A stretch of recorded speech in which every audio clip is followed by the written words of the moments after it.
Hello दोस्तों, स्वागत है आपका हमारे यूट्यूब चैनल मरीन वर्ल्ड में। दोस्तों, आज के इस वीडियो में मैं आप लोगों को बताऊंगा मैसूर का शेर टीपू सुल्तान के इतिहास के बारे में और इससे जुड़ी अन्य जानकारी भी आप लोगों को दूंगा। दोस्तों, वीडियो में आगे बढ़ने से पहले मैं आपसे रिक्वेस्ट करना चाहूँगा कि अगर आपने अभी तक इस चैनल को सब्सक्राइब नहीं किया है तो इसे ज़रूर सब्सक्राइब कर लीजिएगा और अगर वीडियो अच्छा लगे तो इसे शेयर ज़रूर कीजिएगा। तो चलिए दोस्तों, इस वीडियो को स्टार्ट करते हैं। दोस्तों, टीपू सुल्तान के बारे में ये सेकंड वीडियो है। फर्स्ट वीडियो मैं ऑलरेडी अपलोड कर चुका हूँ, जिसका लिंक डिस्क्रिप्शन बॉक्स में है, आप वहाँ जाकर देख सकते हैं। पिछले वीडियो में हमने जाना था टीपू सुल्तान के बारे में, संक्षिप्त में उनके बारे में जानकारी हमने प्राप्त की थी। पिछले वीडियो में हमने जाना था टीपू सुल्तान के प्रारंभिक जीवन के बारे में, उनके बचपन के बारे में हमने जाना था और उनका नाम कैसे पड़ा, ये सब बातें हमने जानी थी। उनकी कितनी पत्नियां थीं, कितने बच्चे थे, ये सब हमने पिछले वीडियो में हमने जाना था। उन्होंने कौन कौन सी लड़ाइयाँ लड़ी थी, ये भी हमने पिछले वीडियो में जाना था। और आज के वीडियो में हम स्टार्ट करते हैं टीपू सुल्तान कैसे वीर गति को प्राप्त हुए। फूट डालो और शासन करो की नीति चलाने वाले अंग्रेज़ों ने संधि करने के बाद भी टीपू सुल्तान से गद्दारी कर डाली। ईस्ट इंडिया कंपनी ने हैदराबाद के निज़ाम के साथ मिलकर चौथी बार टीपू सुल्तान पर ज़बरदस्त हमला किया और इस लड़ाई में महान योद्धा टीपू सुल्तान की हत्या कर दी। इस तरह 4 मई साल 1799 में मैसूर का शेर श्रीरंगपट्टनम की रक्षा करते हुए शहीद हो गया। इसके बाद इनके शव को मैसूर के श्रीरंगपट्टनम में दफन कर दिया गया। ये भी कहा जाता है कि टीपू सुल्तान की तलवार को ब्रिटिशर्स ब्रिटेन ले गए।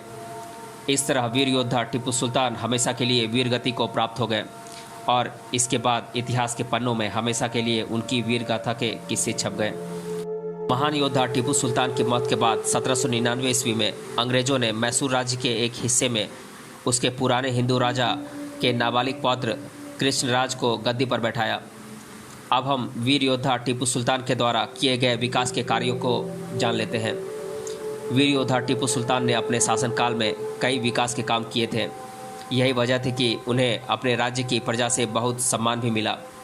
टीपू सुल्तान की शहादत के बाद अंग्रेज श्रीरंगपट्टनम से 2 रॉकेट ब्रिटेन के वुलविच संग्रहालय में रखे थे प्रदर्शनी के लिए।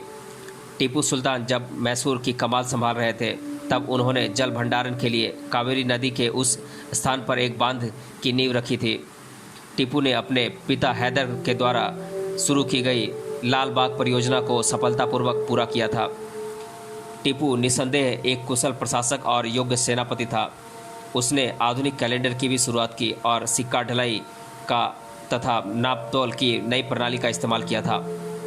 वह दूरदर्शी शासक था। उसने अपनी राजधानी श्रीरंगपट्टनम में स्वतंत्रता का एक वृक्ष लगाया था और साथ ही जैकोबिन क्लब का भी सदस्य बना। इसके अलावा आपको यह भी बता दें कि टीपू सुल्तान खुद को नागरिक टीपू पुकारता था, क्योंकि वह अपने आप को सुल्तान नहीं मानता था। अब हम टीपू सुल्तान के किले के बारे में जान लेते हैं। टीपू सुल्तान के किले को पलक्कड़ का किला भी कहा जाता है। दरअसल यह पलक्कड़ टाउन के बीचों बीच स्थित है। इसके साथ ही यह किला पलक्कड़ जिले की लोकप्रियता और ऐतिहासिक इमारत है। आपको बता दें कि यह किला साल 1766 में बनवाया गया था। मैसूर के राजाओं द्वारा किले का इस्तेमाल महत्वपूर्ण सैनिक गतिविधियों के लिए किया जाता था। किले के पास में एक खुला मैदान स्थित है, जिसे स्थानीय लोग कोट्टा मैदानम या किले का मैदान के नाम से जानते हैं। ऐतिहासिक मान्यताओं के मुताबिक यह मैदान टीपू सुल्तान का अस्तबल था, जहां पर सेनाओं के जानवर पाले जाते थे। वहीं अब इस मैदान का इस्तेमाल सभाओं, खेल प्रतियोगिताओं और प्रदर्शनियों के लिए होता है। आपको बता दें कि अब इस ऐतिहासिक धरोहर टीपू के किले की देखरेख भारतीय पुरातात्विक विभाग करता है। टीपू सुल्तान के पिता और मैसूर के सुल्तान हैदर अली ने इस किले को लाइटराइट यानी कि मखरला से बनवाया था, जो कि एक खास किस्म का पत्थर होता है। वहीं जब हैदर अली ने मालाबार और कोच्चि में विजय प्राप्त कर उसको अपने अधीन कर लिया, तब उन्होंने इस किले का निर्माण करवाया था, जिसके बाद मैसूर साम्राज्य के शासक टीपू सुल्तान ने इस किले पर अपना हक जमाया था। टीपू सुल्तान का पलक्कड़ का किला केरल में शक्ति दुर्ग था, जहां से वह ब्रिटिशों के खिलाफ लड़ते थे। इसी तरह साल 1784 में एक युद्ध में कर्नल फुल्लेट के नेतृत्व में ब्रिटिश सैनिकों ने 11 दिन तक दुर्ग को घेर कर रखा था और अपने अधीन कर लिया। फिर कोझिकोड के समुद्री ने इस किले को जीत लिया। 1790 में ब्रिटिश सैनिकों ने किले पर फिर से अधिकार कर लिया। बंगाल में बक्सर का युद्ध और दक्षिण में मैसूर का चौथा युद्ध जीतकर भारतीय राजनीति पर अंग्रेजों ने अपनी पकड़ मजबूत कर ली थी। अब हम महान शासक टीपू सुल्तान से जुड़े कुछ खास और रोचक तथ्यों के बारे में जान लेते हैं। टीपू सुल्तान अपनी कुशलता और महानता के लिए जाने जाते हैं। वे एक महान योद्धा थे। टीपू सुल्तान की ख्याति दूर दूर तक फैली हुई है। वही टीपू सुल्तान को दुनिया का पहला मिसाइल मैन भी कहा जाता है, क्योंकि उन्होंने पहले रॉकेट का इस्तेमाल किया था। सूत्रों के मुताबिक लंदन के मशहूर साइंस म्यूज़ियम में टीपू सुल्तान के रॉकेट रखे हुए हैं। टीपू सुल्तान का पूरा नाम सुल्तान फ़तेह अली खान साहब था और उनका यह नाम उनके पिता हैदर अली ने रखा था। वे एक कूटनीतिज्ञ और दूरदर्शिता के पक्के थे। योग्य और कुशल शासक टीपू सुल्तान एक बादशाह बनकर पूरे देश पर राज करना चाहता था, लेकिन उस महान योद्धा की ये इच्छा पूरी नहीं हो पाई। टीपू सुल्तान ने महज 18 साल की उम्र में अंग्रेज़ों के खिलाफ अपनी पहली जंग जीती थी। आपको बता दें कि वीर योद्धा टीपू सुल्तान को शेर मैसूर इसलिए कहा जाता है क्योंकि उन्होंने महज 15 साल की छोटी सी उम्र में अपने पिता के साथ जंग में हिस्सा लेने की शुरुआत कर दी थी और इस दौरान टीपू ने बेहतर प्रदर्शन किया था। वहीं पिता हैदर अली ने अपने बेटे टीपू सुल्तान को बहुत मजबूत बनाया और उसे राजनीतिक, सैन्य सभी तरह की शिक्षा दी। टीपू सुल्तान को लेकर कहा जाता है कि वह अपने आसपास की चीज़ों का इस्लामीकरण चाहता था। वहीं टीपू सुल्तान इस वजह से भारतीय राजनीति में भी काफ़ी विवादों में रहे हैं। यह कहा जाता है कि टीपू सुल्तान ने बहुत सी जगहों का नाम बदलकर मुस्लिम नामों पर रख दिया था, लेकिन उसकी मौत के बाद सभी जगहों के नाम को फिर से पुराने नामों पर रख दिया गया। आपको बता दें कि टीपू सुल्तान राज सिंहासन संभालते ही अपने राज्य मैसूर को मुस्लिम राज्य घोषित कर दिया था। टीपू सुल्तान के बारे में यह भी कहा जाता है कि उसने अपने शासनकाल के दौरान करीब 1 करोड़ हिंदुओं का धर्म परिवर्तन कराकर उन्हें मुसलमान बना दिया था। लेकिन टीपू की मृत्यु के बाद जिनका धर्म परिवर्तन करवाया गया था, उनमें से ज़्यादातर लोग वापस हिंदू बन गए थे। टीपू सुल्तान के नाम पर यह भी तथ्य मशहूर है कि टीपू राम के नाम की अंगूठी पहनते थे। वहीं उनकी मौत के बाद उनकी ये अंगूठी अंग्रेज़ों ने उतार ली थी और इसे भी वे अपने साथ लेकर गए थे। साल 1799 में अंग्रेज़ों के खिलाफ चौथी लड़ाई में अपने राज्य मैसूर की रक्षा करते हुए टीपू सुल्तान शहीद हो गया। टीपू सुल्तान खुद को नागरिक टीपू कहा करता था। ऐसा कहा जाता है कि टीपू सुल्तान के 15 बच्चे थे, जिनमें से महज 2 बच्चों के बारे में ही पता चल पाया है। अब हम टीपू सुल्तान की तलवार के बारे में कुछ रोचक तथ्य जान लेते हैं।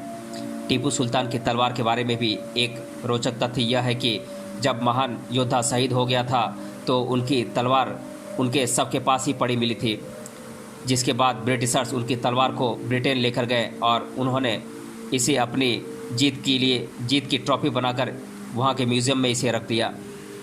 टीपू सुल्तान की तलवार पर रत्न जड़ित बाघ बना हुआ था। टीपू सुल्तान की तलवार का वजन 7 किलो 400 ग्राम है। वहीं आज के समय में उसकी तलवार की कीमत करोड़ों रुपए में आंकी जाती है।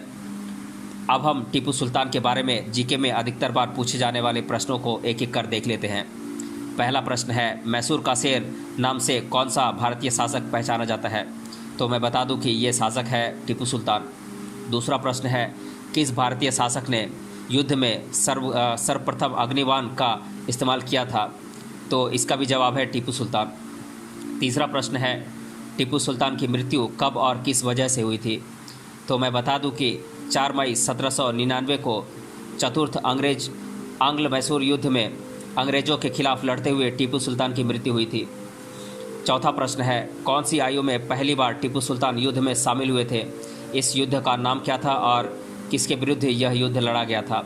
तो मैं बता दूं कि 15 वर्ष की आयु में टीपू सुल्तान ने अंग्रेज़ों के खिलाफ पहला युद्ध किया था, जिसमें वो अपने पिता हैदर अली के साथ इस युद्ध में शामिल हुए थे। इसे प्रथम एंग्लो मैसूर युद्ध के नाम से जाना जाता है। पांचवा प्रश्न है, टीपू सुल्तान के बारे में जानकारी हमें कौन से ऐतिहासिक किताबों से प्राप्त होती है? तो मैं बता दूं कि ये किताबें हैं history of Tipu Sultan by Mohibbul Hasan. दूसरी किताब है history of Tipu Sultan by Khan Hussain Ali Kirmani. तीसरी किताब है tiger the life of Tipu Sultan. चौथी किताब है टीपू सुल्तान विलेन और हीरो। पांचवी किताब है स्वॉर्ड ऑफ टीपू सुल्तान। छठी किताब है the dreams of Tipu Sultan by Girish Karnad, kingdom of Hyder Ali and Tipu Sultan by Anwar Haroon, the real Tipu a brief history of Tipu Sultan इत्यादि किताबें हैं जिनसे हमें टीपू सुल्तान के बारे में जानकारी मिलती है। छठा प्रश्न है, मृत्यु के समय टीपू सुल्तान की आयु कितने वर्ष की थी? तो मैं बता दूं कि वे 48 वर्ष के थे। सातवां प्रश्न है, भारत और विश्व के इतिहास में टीपू सुल्तान क्यों प्रसिद्ध हैं? तो अपने पिता हैदर अली के साथ महज 15 साल की आयु में टीपू सुल्तान ने अंग्रेज़ों के खिलाफ प्रथम एंग्लो मैसूर युद्ध में हिस्सा लिया था, जहां उनके साहस, युद्ध कौशल और वीरता का परिचय उन्होंने अंग्रेज़ों को दिलाया था। पिता की मृत्यु के पश्चात संपूर्ण मैसूर राज्य का शासन टीपू सुल्तान ने संभाला था, जिसमें उन्होंने बहुत सारे विकास के कार्य भी किए थे। अंग्रेज और मराठा साम्राज्य के विरुद्ध बहुत बार उन्होंने युद्ध का सामना भी किया, जिसमें बहुत बार उन्होंने प्रतिस्पर्धी को मात दी या फिर अत्यंत क्षतिग्रस्त किया। भारतीय इतिहास में टीपू सुल्तान पहले शासक थे जिन्होंने युद्ध के दौरान अग्निबाण का प्रयोग किया था। ये शायद दुनिया के युद्ध इतिहास का पहला प्रयोग था, जिस हेतु टीपू सुल्तान को बहुत बार अग्निबाण प्रणाली के संशोधक के तौर पर उल्लेखित किया जाता है। मैसूर का शेर नाम से टीपू सुल्तान को संबोधित किया जाता है। इत्यादि विभिन्न कारणों की वजह से भारत और विश्व के इतिहास में टीपू सुल्तान काफ़ी प्रसिद्ध है। आठवां प्रश्न है, कौन कौन सी भाषाओं का ज्ञान टीपू सुल्तान को था? तो मैं बता दूं कि टीपू सुल्तान को हिंदी, उर्दू, कन्नड़, अरबी, फारसी इत्यादि भाषाओं का अच्छा ज्ञान था। नौवां प्रश्न है, टीपू सुल्तान की राजधानी का नाम क्या था? तो मैं बता दूं कि टीपू सुल्तान की राजधानी का नाम था श्रीरंगपट्टनम। और 10वां प्रश्न है, टीपू सुल्तान के तलवार का वजन कितना है? तो मैं बता दूं कि लगभग 7 किलो और 400 ग्राम का वजनी तलवार है उनका। तो दोस्तों, आज के इस वीडियो में हमने जाना टीपू सुल्तान के इतिहास और इससे जुड़ी महत्वपूर्ण जानकारी। अगर आपने अभी तक इस वीडियो को पूरा देखा है तो हमें कमेंट बॉक्स में कमेंट करके बताइए कि टीपू सुल्तान की मृत्यु के बाद मैसूर का राजा किसे बनाया गया। मिलते हैं अगले वीडियो में किसी अन्य टॉपिक के साथ, तब तक के लिए धन्यवाद।